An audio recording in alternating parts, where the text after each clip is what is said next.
देवदला grammar चाषी धान फसल नष्ट को नहीं आलोचना कले सीतापुर सरपंच।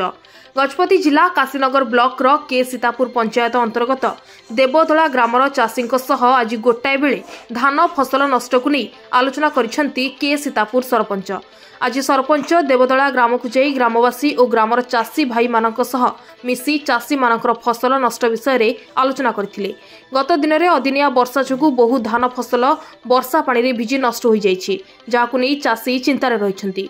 जाहाकु नै आज उक्त समस्यार समाधान करने को प्रशासन को जणाइबे बोली सरपंच प्रतिश्रुति प्रदान करिसेंति।